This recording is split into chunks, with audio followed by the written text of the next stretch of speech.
இணைந்திருக்கிறோம். அடுத்து வார்த்தையின் வெளிச்சத்தின் பகுதியில வெளிச்சத்தை தர எங்களோடு ஏமி புஷ்பராஜ் அவர்கள் டொரண்டோவில் இந்த இணைப்பில் இருக்கிறார்கள். இணைப்பில் இருக்கும் சௌரி நாங்கள் அழைப்புகள் கொண்டு வந்து வெளிச்சத்தை காண்போம். Price sister. பேசலாமா? கர்த்தராகிய இயேசு கிறிஸ்துவின் நாமத்தினால வார்த்தையின் வெளிச்சத்தின் பகுதியில் உங்களை வாழ்த்தி வரவேற்கிறேன். வெளிச்சத்தை காண ஆவலாயிருக்கின்றோம். எடுத்து வாருங்கள். ஆமேன். உங்களையும் உங்களை ஊழியங்களையும் கர்த்தர் நிறைவாய் ஆசீர்வதிப்பாராக. ஆமேன். ஆமென். தேவனுடைய பிள்ளைகளே, நாங்கள் இணைந்திருப்பது வியாழக்கிழமைக்கான மாலை நேரம், நித்திய வெளிச்ச நேரம். இந்த நித்திய வெளிச்ச நேரத்திலே நாங்கள் இணைந்து ஆண்டவருடைய நாமத்துக்கு மகிமையாக துதிகளோடும் ஆராதனைகளோடும் ஜெபங்களோடும் நாங்கள் நிகழ்ச்சிகளை எடுத்து வருவோம். அதுக்கு பிற்பாடு ஒரு சிறிய வார்த்தை கூடாக நாங்கள் கடந்து வந்து ஆண்டவருடைய நாம மகிமைக்காக மிகுதியான ஊழியர்களிடம் ஒப்படைப்போம். அவர்கள் தொடர்ந்து நடத்துவார்கள். ஆண்டவருடைய நாமம் வந்து மகிமைப்படுவதாக. அருமையான தேவனுடைய பிள்ளைகளே, இப்பொழுது நாங்கள் ஒரு சிறிய ஜெபத்தோடு நிகழ்ச்சிகளை ஆரம்பிப்போம். ஆமேன். இரக்கமுள்ள கர்த்தாவே, நன்றி தகப்பனே சுவாமி. தூரத்துக்கும் சமீபத்துக்கும் போதுமானவரே, உங்களை துதிக்கிறோம், ஸ்தோத்திரிக்கிறோம். துதிக்கு பாத்திரரே, உங்களுக்கு நாங்க நன்றி சொல்லுகிறோம் ராஜா. துதியில் மத்தியில வாசம் பண்ணுகிறவரே, உங்களுக்கு ஸ்தோத்திரம். ஆண்டவரே, இந்த நேரத்தை கொடுத்ததுக்காக எங்களுக்கு நன்றியப்பா. நாங்க நிற்கிறதும் நிர்மூலமாகாமல் இருக்கிறதும் ராஜா உங்களை சுத்த கிருபையப்பா. தகப்பனே, அதுக்காக உங்களை துதிக்கிறோம், உங்களை ஸ்தோத்திரிக்கிறோம், நன்றி சொல்லுகிறோம். இந்த வானொலியை கேட்கின்ற உறவுகளை உங்களுடைய பாதத்திலே வைத்து ஜெபிக்கிறோம். ஆண்டவரே, குடும்பங்களிலே தேவைகள் சந்திக்கப்படும்படியாய், குடும்பங்களிலே தேவ சமாதானத்துக்காய் ஆண்டவரே சுவாமி, இன்னுமாக ஆண்டவரே வியாதி படுக்கையில இருக்கிறவர்கள் சுகம் பெற வேணுமாய் உங்களை கரத்தில் ஒப்படைத்து எல்லாம் வல்ல இயேசு கிறிஸ்துவின் இனிய நாமத்திலே நாங்கள் ஜெபிக்கிறோம். எங்கள் ஜீவனுள்ள நல்ல பிதாவே. ஆமேன், ஆமேன். நன்றி கர்த்தாவே, நன்றி சொல்லுகிறோம். தாதாகும் திருக்கரத்தின் இசை கருவினான் நாள்தோறும் பயன்படுத்தும் முந்தன் சித்தம் போல்.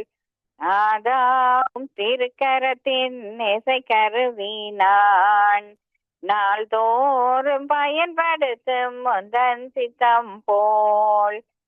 ஐயாகும் பாதம் என் தஞ்சமே, அனுதினமோடி வந்தே. ஐயாவும் தஞ்சமே, அனுதினமோடி வந்தே. ஆனந்தமே ஜெயமே ஜெயமே. நாதாகும் திருக்கரத்தின் இசை கருவினான் நாள்தோறும் பயன்படுத்தும் முந்தன் சித்தம் போல். எங்கே நான் போக உம் சித்தமோ, அங்கே நான்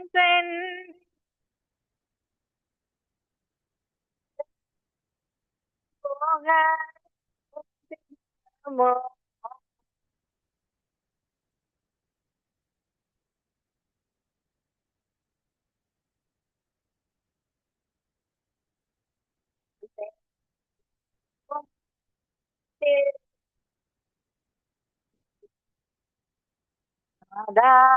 திருக்கரத்தின் இசை கருவினான் நாள்தோறும் பயன்படுத்தும் முந்தன் சித்தம் போல்.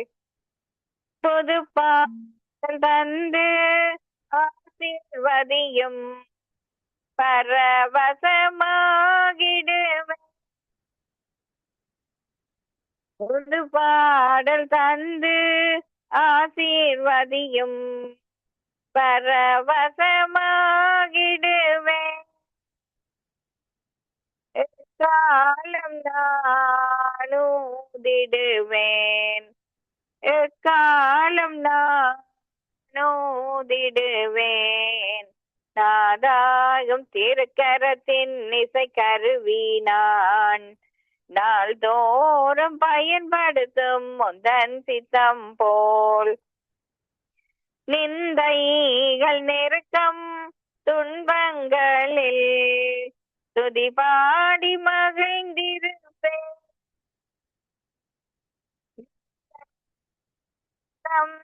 துன்பங்களில் துதி பாடி மகிழ்ந்திருப்பேன்.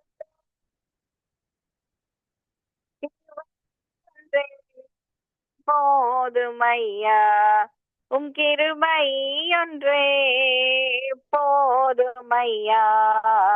நாதாகும் திருக்கரத்தின் இசைக்கருவி நான், நாள்தோறும் பயன்படுத்தும் முந்தன் சித்தம் போல். நன்றி தாப்பனே சுவாமி, நன்றியோடு துதிக்கிறோம் கர்த்தாவே. தூரத்துக்கும் சமீபத்துக்கும் போதுமான தேவனே உங்களுக்கு ஸ்தோத்திரம். துதிக்கு பாத்திரரே நன்றி அப்பா. இந்த நேரத்தை தந்த தேவனே நன்றி செலுத்துகிறோம்.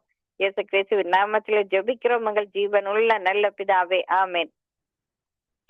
அருமையான தேவனுடைய பிள்ளைகளே, நாங்கள் இந்த நாளிலும் கூட யோவான் எழுதின சுவிசேஷம் 5ஆம் அதிகாரத்திலே நாங்கள் பெத்தஸ்தா குளத்தருகே அந்த 38 வருடங்களாக படுக்கையில இருந்த அந்த மனிதனை குறித்து இந்த நாளிலே பார்க்கும்படியாய் ஆவியானவர் தந்த இந்த நேரத்துக்காக நாங்க நன்றி சொல்லி நாங்க இந்த வார்த்தை கூடாக கடந்து வருவோம். ஆண்டவருடைய நாமம் ஒன்றே மகிமைப்படுவதாக. அருமையான தேவனுடைய பிள்ளைகளே, நாங்கள் யோவான் எழுதின சுவிசேஷம் 5ஆம் அதிகாரத்தை நாங்கள் வாசிப்போமே. ஆனால் அதிலே 38 வருடங்களாக படுக்கையில இருந்த ஒரு மனிதனை குறித்து நாங்கள் வாசிக்கின்றோம். அதாவது அந்த பெத்தஸ்தா குளத்தருகே அவர் 38 வருட காலமாக அவருடைய வாழ்க்கை படுக்கையிலேயே கழிந்தது என்று சொல்லி நாங்க பார்க்கின்றோம். அந்த நாட்களிலே அருமையான தேவனுடைய பிள்ளைகளே, ஜெருசலேமிலே அந்த குளத்துக்கு அருகே அந்த அப்படியாக அந்த மனிதன் பாடுகளோடு அவர் எழும்பி நடக்க முடியாத ஒரு சூழ்நிலையிலே படுத்த படுக்கையா இருந்ததை நாங்கள் பார்க்கின்றோம். அப்பொழுது ஜெருசலேமிலே அங்கு யூதர்களுடைய பண்டிகை காலமாக இருந்தது. அப்பொழுது அந்த பண்டிகைக்கு ஆண்டவராகிய இயேசு கிறிஸ்துவும் அந்த இடத்திலே செல்லுவது வழக்கமாக இருந்தது. ஆனால் அந்த இடத்திலே யூதர்கள் மத்தியில் ஒரு நம்பிக்கை இருந்ததை நாங்கள் பார்க்கின்றோம். அதாவது அந்த இடத்திலே தேவதூதன் வந்து அந்த குளத்திலே இறங்கி தண்ணீரை கலக்குவார். அந்த தண்ணீரை தேவதூதன் கலக்கியதும் யார் முதலிலே இறங்குவார்களோ அவர்கள் சுகம் பெறுவார்கள் என்று சொல்லி அவர்களுக்குள்ளே ஒரு நம்பிக்கை இருந்ததை நாங்க பார்க்கின்றோம்.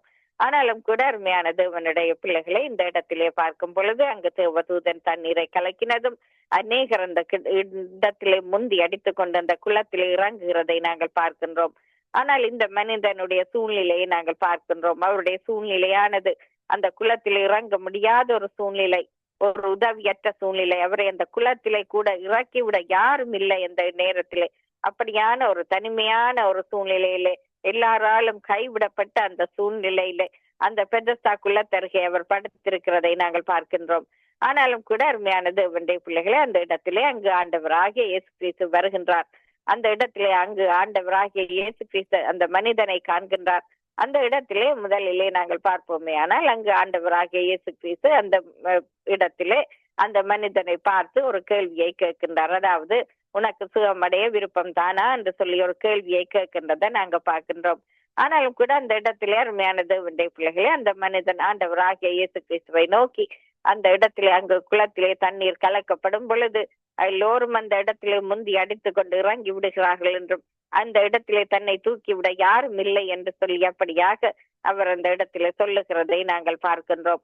அப்படியாக ஆண்டவராகிய இயேசு கிறிஸ்து அவரை அந்த குளத்திலே தூக்கி இறக்கி விட்டார் என்று சொல்லி நாங்க பார்க்கின்றோம். அப்படியாக அவன் அந்த மனிதன் அந்த குளத்தில் இறங்கியதும் அவர் அங்கு சுகம் பெறுகிறதை நாங்கள் பார்க்கின்றோம். இப்படியாக அந்த சுகம் பெற்றவுடன் அந்த இடத்தில் அங்கு யூதர்கள் என்ன செய்கின்றார்கள் என்று சொன்னால் அங்கு குற்றம் சாட்டுகின்றார்கள். ஏனென்று சொன்னால் அந்த இடத்திலே வந்து அவர்களுடைய விடுமுறை நாட்களாக இருந்தது. அந்த விடுமுறை நாட்களை யூதர்கள் வந்து கடுமையாக ஆசரிப்பார்கள். அந்த இடத்திலே அவர்கள் சொல்லுகின்றதான ஒரு குற்றச்சாட்டு என்னவென்று சொன்னால், ஆண்டவராகிய இயேசு கிறிஸ்து தங்களுடைய ஓய்வு நாளை மீறி விட்டார் என்றும், அந்த ஓய்வு நாளிலே அவனுக்கு சுகம் கொடுத்து விட்டார் என்று சொல்லும் ஒரு குற்றச்சாட்டை இந்த இடத்திலே கொண்டு வருகின்றார்கள். ஆனாலும் கூட முதலிலே நாங்கள் பார்த்தோம், அந்த மனிதன் வந்து 38 வருட காலமாக படுக்கையில இருந்தார் என்று சொல்லி பார்த்தோம். அந்த இடத்திலே அவர் ஆதரவற்ற சூழ்நிலையில, ஒரு உதவியற்ற சூழ்நிலையில, அந்த குளத்தில கூட யாரும் கூட தூக்கி இறக்க முடியாத அந்த சூழ்நிலையில அவர் அந்த குளத்தருகே படுத்திருந்தார் என்று சொல்லி நாங்கள் வேதத்திலே வாசிக்கின்றோம். ஆனாலும் கூட அருமையான தேவனுடைய பிள்ளைகளை, அந்த இடத்திலே அப்படியாக அந்த மனிதன் அப்படியான ஒரு சூழ்நிலையில இருந்த பொழுது அவருக்கு உதவி செய்யவோ, அந்த இடத்திலே குளத்திலே தூக்கி இறக்கி விடவோ அப்படியாக யாரும் அந்த இடத்திலே அவர்களுக்கு முன்வரவில்லை. ஆனாலும் கூட அங்கு ஆண்டவராகிய இயேசு கிறிஸ்து சுகம் கொடுத்தது, அந்த இடத்திலே அந்த கொடுத்த சுகத்துக்கு நன்றி சொல்லுகிறவர்களாக இல்லாமல், ஆண்டவருடைய நாமத்தை மகிமைப்படுத்துகிறவர்களாக இல்லாமல், அந்த இடத்துல அங்கு குற்றம் கூறுகிறதை நாங்கள் பார்க்கின்றோம். அருமையான தேவனுடைய பிள்ளைகளை, இப்படியாக ஆண்டவருடைய நாமத்துக்கு பிரியாக விரோதமாக அவர்கள் அங்கு குற்றம் கூறுகிறதை நாங்கள் பார்க்கின்றோம். அந்த இடத்திலே அங்கு ஆண்டவராகிய இயேசு கிறிஸ்து அந்த மனிதனை பார்த்து அந்த இடத்திலே ஒரு எச்சரிப்பை கொடுக்கின்றதை நாங்கள் பார்க்கின்றோம். என்னவென்று சொன்னால், அந்த மனிதனை பார்த்து ஆண்டவராகிய இயேசு கிறிஸ்து அவன் சுகமானதும் அந்த இடத்திலே அங்கு சொல்லுகின்றார், இனிமேல் பாவம் செய்யாதே என்று சொல்லி. ஒருவேளை அவனுடைய இந்த நோய்க்கு ஒருவேளை அவருடைய பாவம் ஒரு காரணமாக கூட இருந்திருக்கலாம். அதே போல நாங்கள் மார்க்கு எழுதின சுவிசேஷத்திலே நாங்கள் 2ஆம் அதிகாரத்திலே இந்த திண்ணிர்வாதக்காரனை குறித்து வாசிக்கின்றோம். இப்படியாக அந்த 4 நண்பர்கள் அவனை சுமந்து கொண்டு அந்த கூரையை துறப்பாக்கி அந்த இடத்துல அந்த திமிர்வாதக்காரனை ஆண்டவராகிய இயேசு கிறிஸ்துவுக்கு முன்பதாக அந்த கட்டிலே வைக்கிறதை பார்க்கின்றோம்.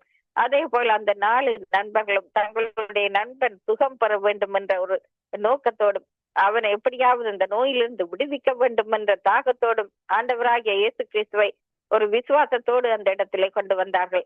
அருமையான தேவனுடைய பிள்ளைகள், அப்பொழுதும் கூட அந்த இடத்திலே ஆண்டவராகிய இயேசு கிறிஸ்து அவனை பார்த்து அந்த திமிர்வாதக்காரனை பார்த்து, அதாவது உன்னுடைய படுக்கையை எடுத்துக்கொண்டு எழும்பி நட என்று அந்த இடத்திலே சொன்னதை நாங்கள் பார்க்கின்றோம். அப்பொழுது அதற்கு முன்பதாக அங்கு ஆண்டவராகிய இயேசு கிறிஸ்து அவனுடைய பாவங்கள் மன்னிக்கப்பட்டதை அந்த இடத்திலே சொல்லும் பொழுது அங்கு நின்றவர்கள் அங்கு ஒரு குற்றச்சாட்டை ஆண்டவருக்கு எதிராக வைக்கின்றார்கள், தேவதூஷணம் சொல்கிறார் என்று சொல்லி.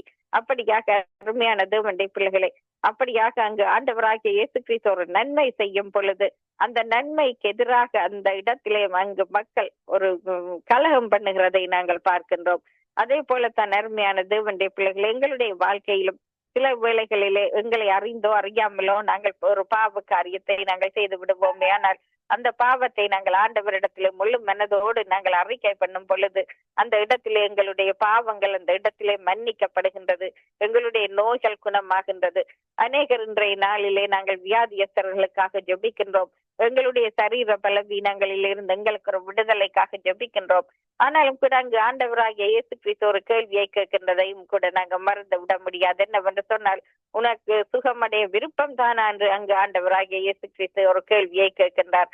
அருமையான தேவனுடைய பிள்ளைகளை, நாங்கள் எங்களுடைய வியாதிகளுக்காக சரீர பலவீனங்களுக்காக ஜெபிக்கும் பொழுது ஜெபிப்பதற்கு முன்பதாக நாங்கள் சிந்திக்க வேண்டிய காரணம், உண்மையிலே எங்களுக்கு குணமடைய விருப்பம் தானா என்பதை நீங்களும் நானும் எங்களை நாங்களே கேட்டு நாங்கள் ஆராய வேண்டியவர்களாக இருக்கின்றோம்.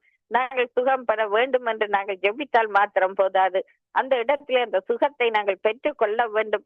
அந்த இடத்திலே ஆண்டவர் தருகின்ற அந்த தெய்வீக சுகம் எங்களுக்கு கிடைக்க வேண்டும் என்ற அந்த ஒரு வாஞ்சையோடு தாகத்தோடும் நாங்கள் எங்களுடைய ஜெபங்களை நாங்கள் ஏறெடுக்கின்றவர்களாக இருக்க வேண்டும். அருமையான தேவனுடைய பிள்ளைகளை, இந்த இடத்திலே அந்த ஆண்டவராகிய இயேசு கிறிஸ்து அந்த திமிர்வாதக்காரனை பார்த்து அந்த இடத்திலே உன் படுக்கையை எடுத்துக்கொண்டு எழும்பி நட என்று சொன்னார். அதே போல இந்த 38 வருடங்களாக பாடுகளுக்கு மத்தியிலே அந்த 38 வருடங்களாக அந்த குலத்தருகே படுத்திருந்த அந்த மனிதனை பார்த்து அந்த ஒரு கேள்வியை ஆண்டவராகிய இயேசு கிறிஸ்து கேட்கிறதை நாங்கள் பார்க்கின்றோம், உனக்கு சுகமடைய விருப்பம் தானா என்று. அதே போலத்தான் நீங்களும் நானும் எங்களுடைய சரீர வியாதிகளுக்காகவோ அந்த வியாதியஸ்தர்களுக்காகவோ நாங்கள் ஜெபிக்கின்ற வேளையிலே எங்களை பார்த்து அவர் அதே கேள்வியை தான் கேட்கின்றார், உண்மையை உனக்கு சுகமடைய விருப்பம் தானா என்று. எப்படியாக எங்களுடைய பதில் ஆண்டவருக்கு நாங்கள் சொல்ல போகின்றோம், உண்மையிலேயே நாங்கள் சுகமடைய வேண்டும் என்ற வாஞ்சையோடு தாகத்தோடு விசுவாசத்தோடு நாங்கள் ஜெபிக்கின்றோமா என்பதை நாங்கள் இந்த நாட்களிலே நாங்கள் ஆராய வேண்டியவர்களாக இருக்கின்றோம். சில வேளைகளிலே ஆண்டவராகிய இயேசு கிறிஸ்து சொன்னது போல அந்த திமிர்வாதக்காரனை பார்த்து அந்த இடத்துல உன்னுடைய பாவங்கள் மன்னிக்கப்பட்டது என்று சொன்னார். அதே போல இந்த மனிதனுடைய வாழ்க்கையும் பார்க்கும் பொழுது, இந்த 38 வருட காலமாக படுக்கையில இருந்தவனுடைய வாழ்க்கையை பார்க்கும் பொழுது, இனிமேல் பாவம் செய்யாதே என்ற ஒரு எச்சரிப்பை கொடுத்து அந்த மனிதரை ஆண்டவராகிய இயேசு கிறிஸ்து சுகம் பெற்றதும் அங்கு ஒரு எச்சரிப்பை கொடுக்கிறதை நாங்கள் பார்க்கின்றோம்.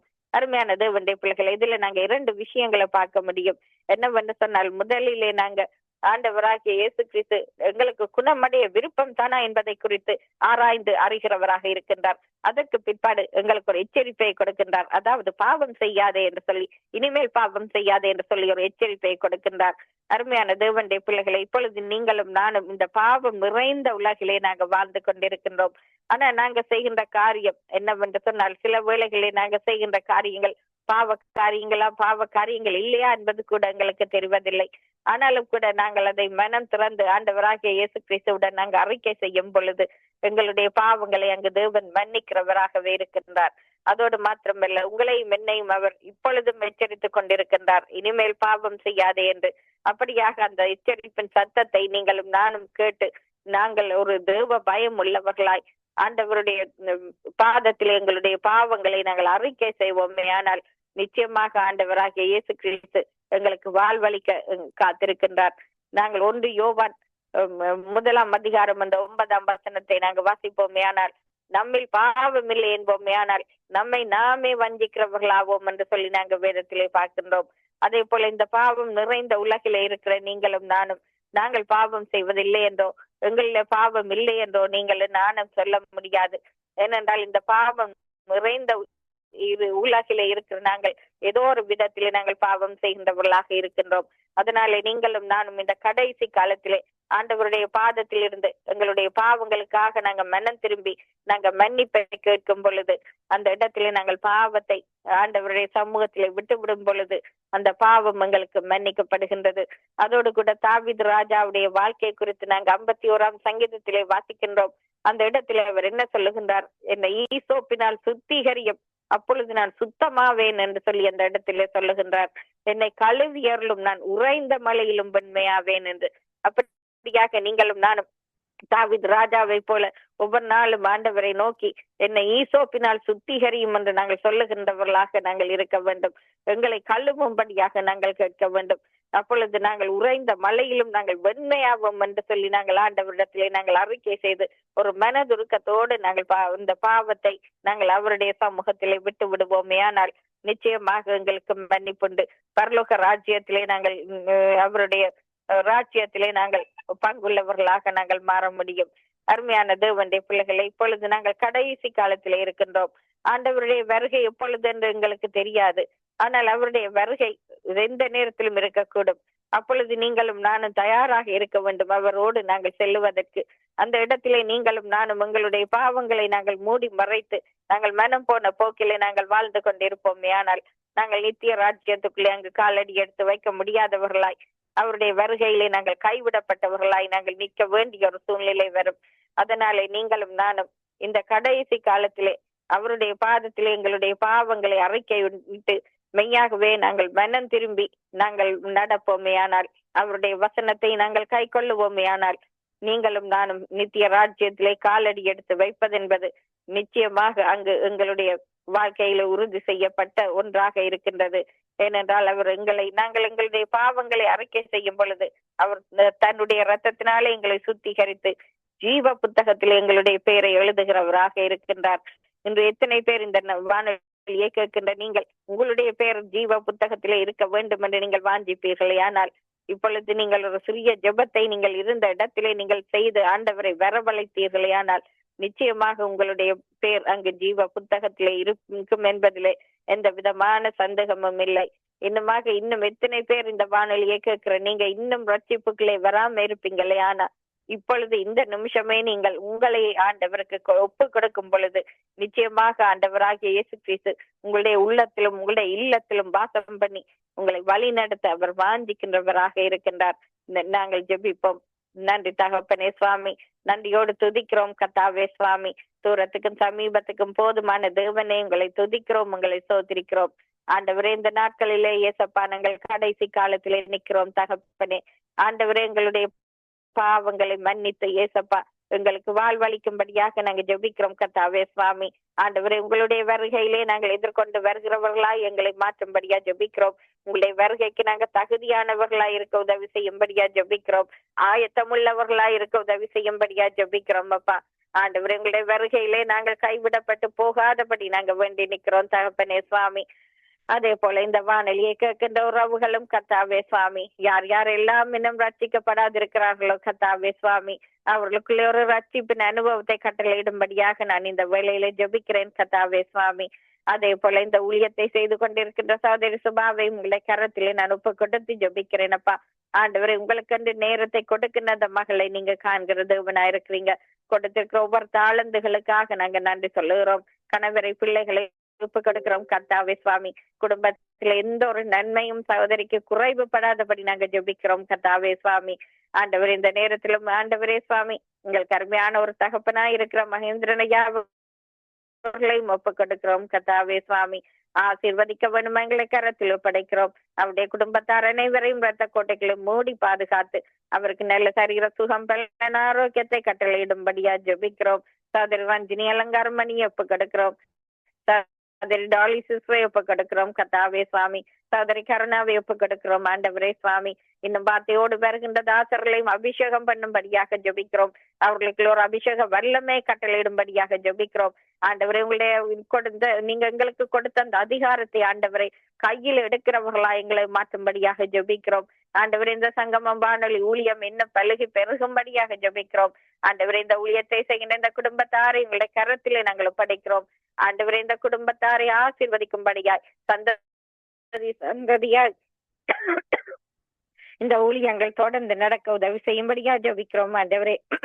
அதே போல இந்த நாளிலும் கத்தாவே சுவாமி ஆண்டவரே இந்த குடும்பத்திலே ஏசப்பா இன்னும் ஆண்டவரை உள்ள தேவைகள் சந்திக்கப்படும்படியாக ஜெபிக்கிறோம். இவர்களுக்கு எந்தவித நன்மையும் குறைவுபடாது பாதுகாக்கும்படியா ஜெபிக்கிறோம். இன்னுமாக இந்த வானொலி ஊழியத்திலே ஏசப்பா இன்னும் பங்கு கொள்ள அநேக ஜெப வீரர்கள் ஜெப வீராங்கனைகள் வார்த்தையை கொடுக்கின்ற தாசர்கள் ஆண்டவரே சுவாமி அப்பா எலும்பு பிரகாசிக்க வேணுமா எங்களை கரத்தில் ஒப்படைக்கிறோம்.